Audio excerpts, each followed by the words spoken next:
नमस्कार, आप देख रहे हो जनमत की पुकार। बोले आप नेता सौरभ भारद्वाज फॉरेंसिक जांच से भाजपा एक्सपोज आतिशी पर लगाया आरोप, निकला फर्जी। पिछले 2-3 दिनों से भाजपा दिल्ली विधानसभा की नेता प्रतिपक्ष आतिशी की जिस फर्जी वीडियो को सोशल मीडिया पर वायरल कर रही थी, शुक्रवार को उसका सच देश की जनता के सामने आ गया। पंजाब पुलिस की फॉरेंसिक जांच रिपोर्ट में भाजपा के लगाए गए आरोप झूठे साबित हुए हैं। फॉरेंसिक रिपोर्ट आने के बाद आम आदमी पार्टी के वरिष्ठ नेताओं ने भाजपा पर तीखा हमला किया। आपके दिल्ली प्रदेश संयोजक सौरभ भारद्वाज ने कहा कि पंजाब पुलिस की फॉरेंसिक जांच रिपोर्ट आने के बाद भाजपा पूरी तरह एक्सपोज हो गई है। गुरुओं के अपमान के नाम पर भाजपा द्वारा चलाई जा रही वीडियो फर्जी निकली है। जांच रिपोर्ट से पता चला है कि इसमें गुरु शब्द का कोई प्रयोग नहीं है। भाजपा के मंत्रियों ने गुरु साहिब के नाम पर बेअदबी की है। भाजपा और उसके मंत्रियों पर आपराधिक मुकदमा चलाया जाएगा। सौरभ भारद्वाज की पूरी बात सुन लीजिए। विधानसभा का वो प्रकरण जिसमें गुरु साहिब के नाम को जबरदस्ती लाकर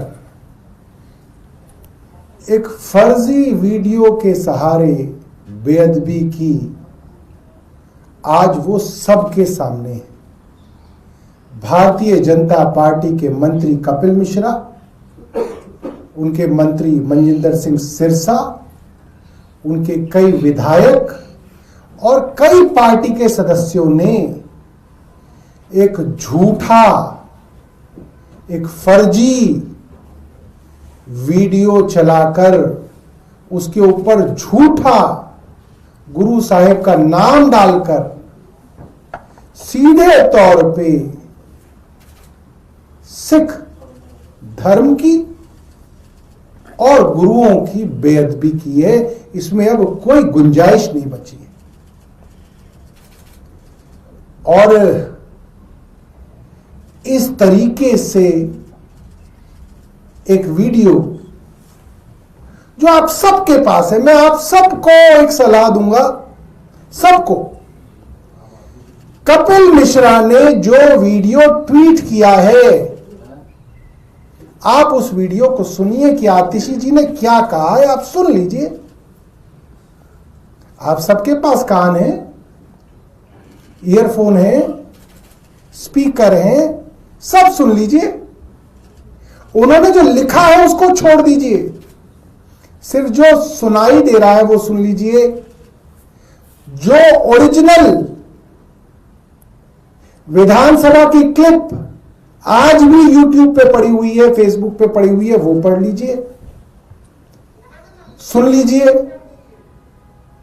वीडियो क्लिप्स हमारी पार्टी द्वारा भी ट्वीट की गई है, वो सुन लीजिए। गुरु शब्द का प्रयोग ही नहीं किया है आतिशी ने, ये शब्द ही नहीं आया, ना गुरु शब्द आया, ना गुरुओं शब्द आया, शब्द ही नहीं है। और इसके अंदर कोई आपको फॉरेंसिक एक्सपर्ट होने की भी जरूरत नहीं है, मैं तो ये कह रहा हूं। विजेंद्र गुप्ता जी को लगता हो कि शब्द आया है तो वो एक प्रेस वार्ता कर ले असेंबली के बाहर और कह दें कि शब्दशः आतिशी ने ये कहा है, कह दें, ट्वीट कर दें। कपिल मिश्रा ने जो वीडियो ट्वीट किया है वो विजेंद्र गुप्ता भी कर दें, उन पर भी आपराधिक मामला चलेगा। फिर इस गलतफहमी में ना रहे विजेंद्र गुप्ता। मैं कह रहा हूं उनको, उन्हें मालूम है कि हमने विधानसभा में कितनी कमेटियां चलाई हैं। अगर अध्यक्ष महोदय कपिल मिश्रा वाली वीडियो ट्वीट कर देंगे तो आपराधिक मामला अध्यक्ष महोदय पे भी चलेगा, वो आपराधिक मामले से बाहर नहीं है। फिर ये बात समझ लें। विधानसभा की कार्रवाई विधानसभा तक है। विधानसभा की कार्रवाई को आप अलग रूप में, झूठे रूप में झूठ लिखकर उस पर प्रस्तुत करते हैं तो उसमें आपराधिक मामला बनता है। किसी भी कानूनविद से बात कर ले, किसी भी कॉन्स्टिट्यूशनल एक्सपर्ट से बात कर ले, और कोई ज्यादा समझदार बनता हो तो मेरे सामने आ जाए, किसी भी टीवी चैनल पे बहस कर ले, इस पे हम तैयार हैं। ऐसा कोई ना होता है। आपको क्या लगता है आप प्रिविलेज शब्द का इस्तेमाल कर लेंगे लोग डर जाएंगे कि अरे गुप्ता जी के पास प्रिविलेज आ गया। ऐसा नहीं। आप एक वीडियो को छेड़छाड़ करके उस पर झूठ लिखा, जिसने लिखा उसके ऊपर आपराधिक मामला चलेगा। और आज जनरल भाई हमारे साथ हैं। जनरल भाई की अगुवाई में हम लोग महात्मा गांधी जी की समाधि पे जाएंगे और प्रार्थना करेंगे कि सिख गुरुओं के नाम पर इस तरीके की ऊंची राजनीति जो भारतीय जनता पार्टी कर रही है, महात्मा गांधी जी उनको थोड़ी सद्बुद्धि दे दें। देश में लड़ाने के काम ना करें, प्यार बांटने के काम करें। मैं जनरल भाई से कहूंगा कि वो अपनी बात आपके बीच में कहें। देखिए, बीती 5 तारीख से जो प्रकरण दिल्ली विधानसभा के अंदर घटित हुआ, उस पर नजर डालें तो आपको साफ साफ ये नजर आ जाएगा कि दिल्ली सरकार अपनी नाकामी को छुपाने के लिए किस हद तक धर्म की आड़ लेती है। भाजपा का तो इतिहास रहा है कि जब जब फंसने लगो मुद्दे को धार्मिक रंग दे दो।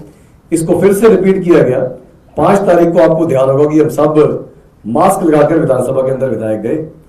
भाजपा की दिल्ली सरकार को चिंता होगी भी अब तो प्रदूषण के ऊपर, ये AQI के अंदर सवाल जवाब होने, विधानसभा के अंदर तो कुछ ऐसी रंगत दे दो कि इसके ऊपर हम बच जाए जवाब देने से। और बार बार मैं कह रहा हूं, खेद का विषय ये है कि अध्यक्ष का पद निष्पक्ष पद होता है। अध्यक्ष की जिम्मेवारी है कि अगर विपक्ष का कोई सवाल है तो सरकार से उस सवाल के जवाब दिलवाएं, ना कि आप सरकार की ढाल बनकर बीच में खड़े हो जाएं। पर यही हुआ, इसी चीज का खेद है।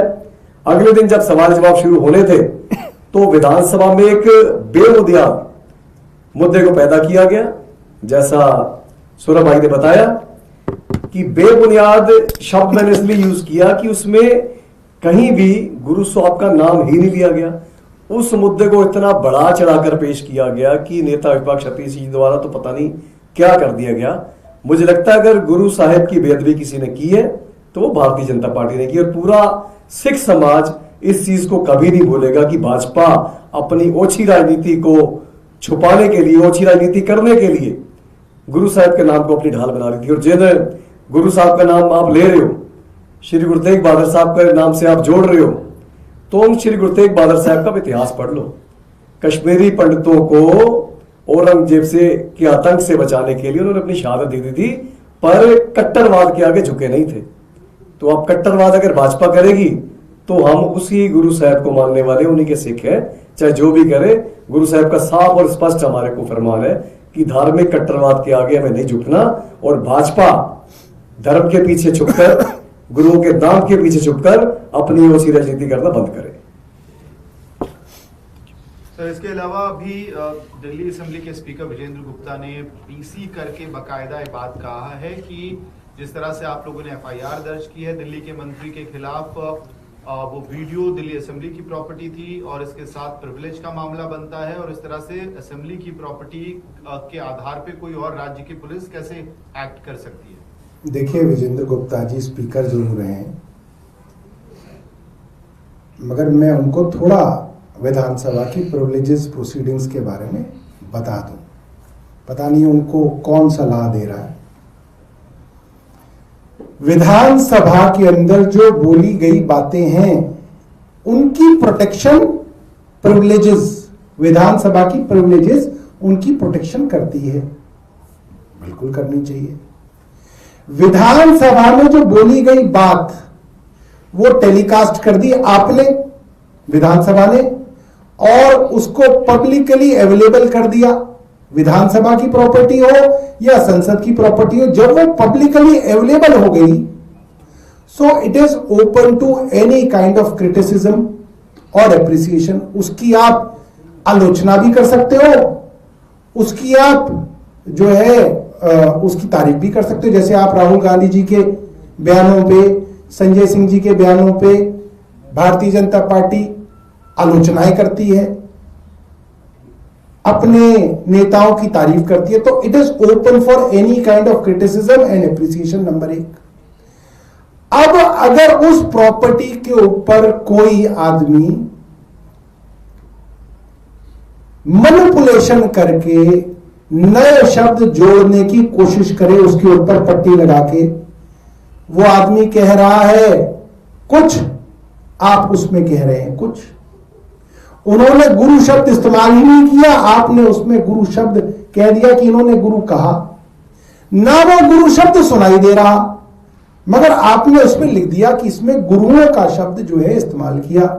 तो ये टेम्परिंग हुई, ये फोर्जरी हुई, ये डॉक्टर्ड टेप क्रिएट करना हुआ, ये मैनिपुलेशन हुआ, ये फर्जीवाड़ा हुआ। और फर्जीवाड़ा किसी भी चीज पे किया जाए, उस फर्जीवाड़े से जो भी आहत होगा, आतिशी आहत हुई तो आतिशी भी मुकदमा कर सकती थी। कोई सिख धर्म का अनुयायी आहत हुआ तो वो भी मुकदमा कर सकता था। कोई तीसरा आदमी जिसको लगता है कि इस क्लिप की वजह से धार्मिक उन्माद हो सकता है, झगड़े हो सकते हैं, एनिमिटी हो सकती है दो क्लासेस और कास्ट या रिलीजन के बीच में, तो भी पीनल कोड अट्रैक्ट हो जाएगा, वो भी मुकदमा कर सकता है। और पुलिस भी खुद अपने आप मुकदमा कर सकती है, क्योंकि ये कॉग्निजेबल ऑफेंस है। और तो और सबसे पहला मुकदमा तो स्पीकर साहब को दर्ज कराना चाहिए था। स्पीकर साहब को यह मुकदमा दर्ज कराना चाहिए था कि ये क्लिप को गलत तरीके से प्रेजेंट किया गया, ये गलत है, इस पे मुकदमा हो। उन्होंने नहीं किया। उसके विपरीत उन्होंने कपिल मिश्रा वाली वीडियो को अपनी विधानसभा में बैठ के कहा कि ये वीडियो में हां गुरुओं की बेअदबी की गई। उन्होंने खुद कह दिया, वो गलत था, उनको नहीं कहना चाहिए था स्पीकर के तौर पे, क्योंकि उन्होंने खुद कहा कि फॉरेंसिक रिपोर्ट नहीं आई। जब उन्होंने खुद कहा फॉरेंसिक रिपोर्ट नहीं आई, उसके बावजूद उन्होंने कहा कि नहीं, आतिशी ने ये शब्द इसमें कहे हैं, मैंने सुना है। तो ये भी कोई स्पीकर के कंडक्ट पे बहुत अच्छी बात नहीं कही। और मैं एक और बात कहता हूं उसको एक्सटेंड करके, अगर कपिल मिश्रा वाली वीडियो विजेंद्र गुप्ता जी ट्वीट कर देंगे, अभी भी कर देंगे, मैं आपको पूरी जिम्मेदारी से बता रहा हूं, विजेंद्र गुप्ता जी के ऊपर भी आपराधिक मामला दर्ज हो सकता है। ये कानूनी तौर पे पूरी तरीके से वैध होगा। उनको भी ट्रायल फेस करने के लिए जाना पड़ेगा कोर्ट।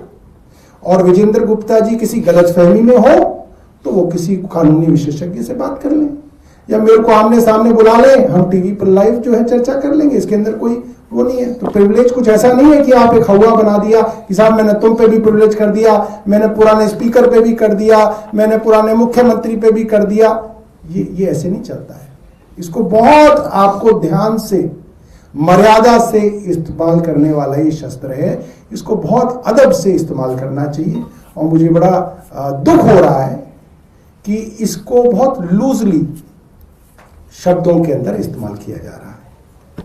सर, एक और सवाल है। पंजाब बीजेपी आप लोगों पे आरोप लगा रही है कि जो आपका कैंपेन है युद्ध नशे के विरुद्ध, विलेज गार्ड्स का एक इनिशिएटिव आप लोगों ने वहां शुरू किया है, उसमें सिख गुरुओं को कार्टून के फॉर्म में दिखाया गया है और श्री गुरु ग्रंथ साहिब को एक ऑर्डिनरी किताब के तौर पे डिपिक्ट किया गया है। तो ये सिख सेंटिमेंट्स को हर्ट करने वाली बात है। इसके लिए आप लोगों को माफी मांगनी चाहिए। देखिए, मैं, आप खुद जानते हैं कि मेरा कोई पंजाब के कामों से कोई रोज का डे टू डे कांटेक्ट नहीं होता।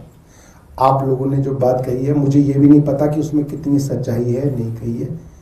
और क्योंकि बीजेपी की तरफ से कही गई है तो इसके अंदर झूठ होने की पूरी जो है इसमें गुंजाइश है, क्योंकि ये लोग झूठ बोलने में इनकी मास्टरी है, इनको ट्रेनिंग दी जाती है झूठ बोलने की। तो मैं चाहूँगा कि पंजाब सरकार से कोई जो हो वो इसके बारे में ज़्यादा बेहतर बता सकते हैं, या जो इस कैंपेन के साथ जुड़े हुए वो लोग पंजाब में इसके बारे में बेहतर बता सकते हैं। धन्यवाद जी। अगर आपने हमारा अभी तक चैनल सब्सक्राइब नहीं किया है तो कृपया चैनल सब्सक्राइब कर लें, लाइक करें, शेयर करें, कमेंट करें। तो मिलते हैं फिर किसी और खबरों के साथ। नमस्कार।